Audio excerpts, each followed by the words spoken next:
Good morning, students. Previously, you learned about the water something. Okay, what are the sources of water? Then why Earth is called blue planet? What percentage of water present at what condition in Earth, etc., etc. Now, today we are going to start the new concept, that is states of water. All of you know previously that there are three states of water. What are they? Solid, liquid and gas. Okay. Water occurs in three states: solid, liquid and gas. All of you know that one. This is the learnt concept. Okay. Water in the liquid form is present in seas, oceans, lakes and rivers. The ice, snow, hail and frost are the solid forms of water. Steam and water vapor are gaseous forms of water. All three forms of water are interchangeable. Interchangeable means they interchange in between them due to heat. Okay. Solid ice upon heating melts to give liquid water. The process of conversion of a substance from its solid state into its liquid state is called melting. So what is melting? Mark this portion. What is melting? The process of conversion of a substance from its solid state into its liquid state is called melting. On the other hand, liquid water upon cooling becomes solid, just vice versa. Okay. The process of conversion of a substance from its liquid state into its solid state is called freezing. Put the bracket in this portion also. So you know what is called melting, then what is called freezing. When liquid water is heated, it converts into vapor or steam, means gaseous form. The process of conversion of a substance from its liquid state into its gaseous state is called evaporation. So, what is evaporation? The process of change from liquid to gaseous. This is evaporation. So here are three new words: melting, freezing and evaporation. Now, in chapter 5, you performed an activity to separate salt and water from salt water by heating. At the end of the activity, all water was evaporated and salt was left behind in the container. From that activity, you can make following inferences. What are they? Water evaporates upon heating. Water vapor does not carry away the salt with it.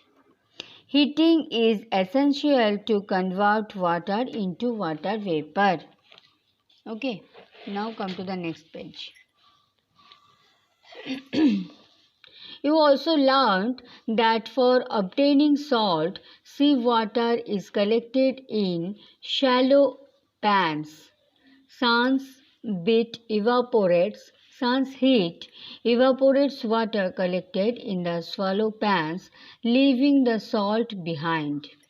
This means that evaporation can occur in the presence of sunlight.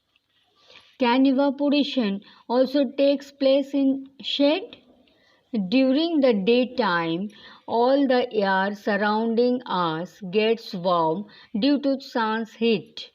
Water kept in shade absorbs heat from the warm air and evaporates. So, on the sunlight, direct sunlight, and on the shady place, evaporation takes place. Thus, evaporation also takes place in shade. Let us perform an activity to study whether the rate of evaporation in sunlight and in shade is same or different. Okay, now here is an activity. What are the aim? To study the rate of evaporation in sunlight and in shade. Materials required: 2 clean plates and water. Procedure: take 2 clean plates, Pour equal amount of water taken from same source in both plates. Keep one plate in shade and the other in sunlight for 2 hours. Make sure water does not spill. After 2 hours, note down the volume of water left in each plate and record your observations. Observation. What are the observation? Volume of water in both the plates was reduced after 2 hours. Volume of water left in the plate kept in sunlight was less than that kept in shade. So, what is the conclusion? Rate of evaporation is faster in sunlight than in shade. All of you, in your holiday, in your summer vacation, try this activity in your home. Okay? Try this one yourself. Now, what happens to the water that evaporates? Is it lost forever? When you put ice cubes in water or cold drinks in a glass, you see tiny drops of water on the outer surface of the glass. How are these droplets of water formed? Water vapor present in the air surrounding the glass cools down and converts into tiny droplets of water upon touching the cool glass surface. This is called condensation. So, what is condensation? The process of conversion of a substance from its gaseous state into the liquid state is called condensation. Evaporation and condensation play a vital role in the formation of clouds. Okay, mark this definition. What is condensation? Okay, now this is also an activity. Let's come to the next page.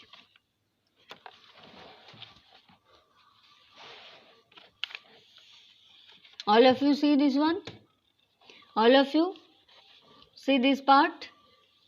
Yes. Now, the next part is water cycle. The continuous cycle movement of water from Earth's surface into the atmosphere and back to the Earth's surface is called water cycle. So, what is water cycle? Mark this part. Okay. In this process, all three forms of water interchange in different steps. What are the steps? Evaporation. Sun's heat evaporates water from water bodies such as oceans, lakes and rivers and converts it into vapor. In chapter 8, you have learned that plants also release water in the form of water vapor from leaves through a process called transpiration and through their stomata, the tiny holes leaves present in the underside of the leaves. Okay. Now condensation. Water vapor rises with the hot air. As the air goes higher, it starts getting cooler. At a sufficient height, the air becomes so cold that the water vapors in it begins to condense, forming tiny droplets of water. The cluster of tiny droplets of water that flows in the air is called a cloud. Previously, you learned that evaporation and condensation play a vital role in the formation of cloud. Now, here is that process. Okay. So, the cluster of tiny droplets of water that floats in the air is called a cloud. Now, next, precipitation. See, here is oceans, surface runoff, sunlight heat falls on this ocean, and from here the water gets evaporated. From here water gets evaporated. Here from the plants the tiny droplets or some water gets transpirated. Okay, then this is floated at the upper portion at a definite height, and this water vapor gets condensed and the tiny water droplets. Okay, this is called, then this is from the clouds. Precipitation. Tiny droplets of water in the clouds join together to form bigger droplets of water. When the clouds can no more hold these bigger water drops in the air, they fall on the earth as rain. Just see, these are the rains. These are falls on the earth's surface. Okay. Earth as rain. In this way, the water reaches again the earth. Under special conditions, water droplets may condense to form snow, hail, or sleet. The release of water from the clouds in the form of liquid water, snow, hail, or sleet is called precipitation. Okay, and this is the water cycle. Practice this picture of water cycle in your home. Practice this picture. Okay, take this one. Now come to the next. Some of the rainwater goes back into the air by evaporation and transpiration. Some of the rainwater that falls on the earth's surface seeps down the soil and stores as underground water. The seepage of water through the soil is called percolation. Percolation. Some of the rainwater flows down as surface runoff. Some rainwater flows into rivers and streams that travel long distances to finally fall into the oceans and seas. Thus, water cycle converts salty water of oceans and seas into fresh water through evaporation, condensation, and precipitation, and circulates it among various water bodies present on the earth. For today, up to here. Okay. Now study well in your home, previous chapters also. Okay.